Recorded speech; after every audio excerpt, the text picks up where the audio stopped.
Hey, this is Papa Johnny. I want to share something with you today. It's at that time of year that you got to sit inside waiting on the weather to clear up, especially when you get my age. Uh, Gonna make some spinners today, fishing lures. You see that all right? So, have you tried making your own fishing lures? It's kind of like the Mimps that you buy that you pay a lot of money for. Well, you can make these yourself and save you a lot of money and give you something to do on days like this in the winter time. So we start out with these wires right here, and let me show you what I got on the table here. So I got this box with a bunch of parts in it, and I got these from Amazon, a bunch of different parts to make your hooks. Get the hooks and your beads, different kinds of beads, and you get all these in a kit from Amazon. And so you take, I put this hook on this wire,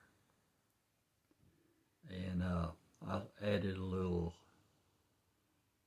rubber grub on the end of it there. You could leave the hook bare, or you can add feathers like these. You know, I got the feathers that I made, and different types of jigs. But today I'm making a spinner, and I just want to show you how easy you could do that and save yourself a little money. So first thing, we got that hook on there. You can see what I'm doing. And we will close this up, slide this bead down on there, and if we can get it closed enough, there we go. And you slide that bead down on there like that. Okay, so you still got some sticking up here, and you can cut that off, or you can just add another bead on there. So that's what we're going to do. We're going to add another bead and just slide it over that. Now we're started to making our own little spinner. Now the next thing is before we put the blade on, let's put another bead on there.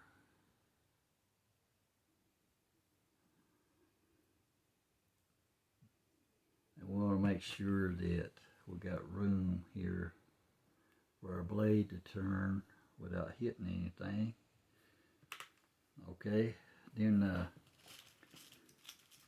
got these little things right here.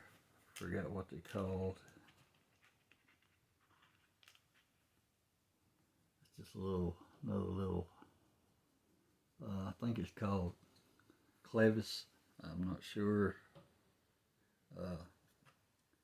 But you take and put your spinner in that, and you slide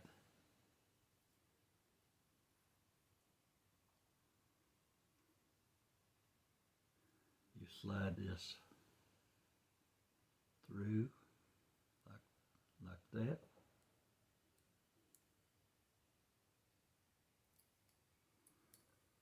And what that does, that helps hold that in place, and it will spin.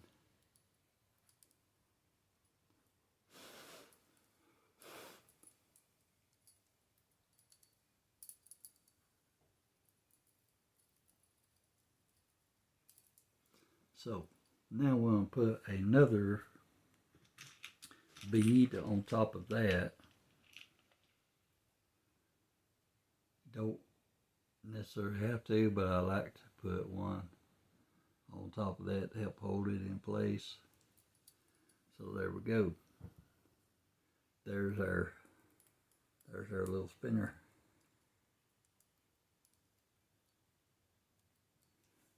And now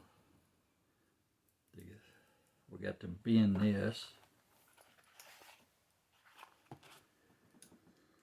Take and bend this wire. Come up about a quarter of an inch above your spinner, and then bend this wire, bend it over.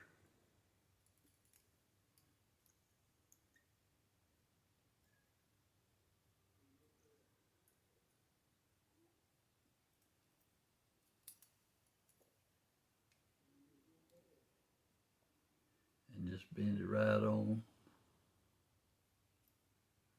through there, like that. You see that?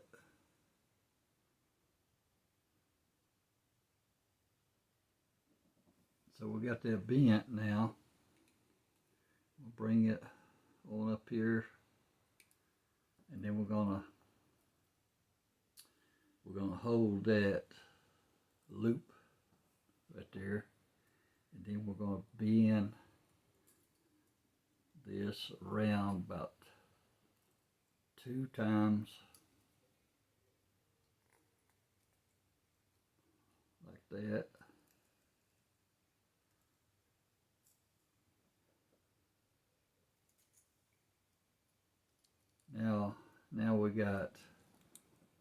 Now you got your loop there. You see that?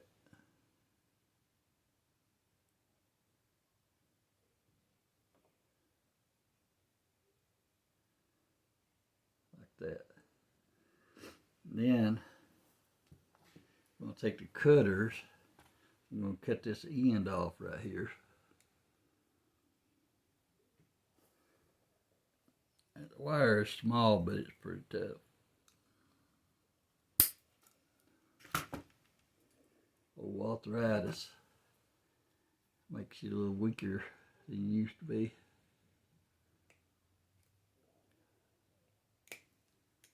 Okay. Now there's our spinner.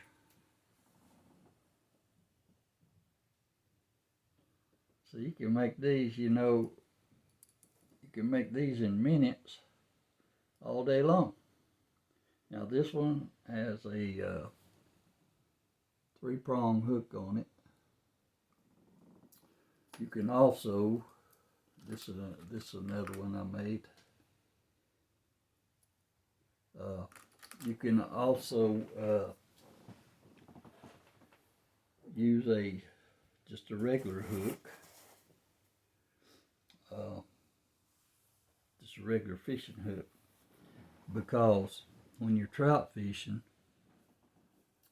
some areas, let me raise this back up.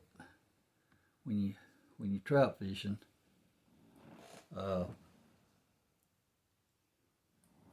depending on where you're fishing at, some areas they don't allow a 3-prong hook for trout fishing. So you'll have to check your rules and regulations on wherever you're fishing at, what county you're in or what area you're in. And if now you can put a split ring on these so that you can easily change this hook. I don't have a split ring on that one, but I would recommend you put a little split ring right there, and then if you're in the area that you can't have the 3-prong hook, you can take that and off and put your regular hook on there. Everybody prefers to have these on there because makes it easier to catch fish. But like I said, some rules on the trout fishing. This is it, not everywhere, but some areas don't allow the 3-prong hook for trout fishing. And so check your regulations. But I hope this helped you out on some ideals. During the winter time, you're sitting around here and waiting on spring to get here. That's the time I like to make these uh, lures. I make a few, and I make a few of these small jigs and everything. A few flies. I do stuff like that in the winter time when I can't do nothing else. But if you enjoyed this, I appreciate it if you enjoyed this video. If you give me a thumbs up and subscribe to my channel. It's Pawpaw Johnny Wood Carving and Fishing. And I'll catch you next time. We'll either be out there fishing or doing something, and catch you on the next video. God bless you.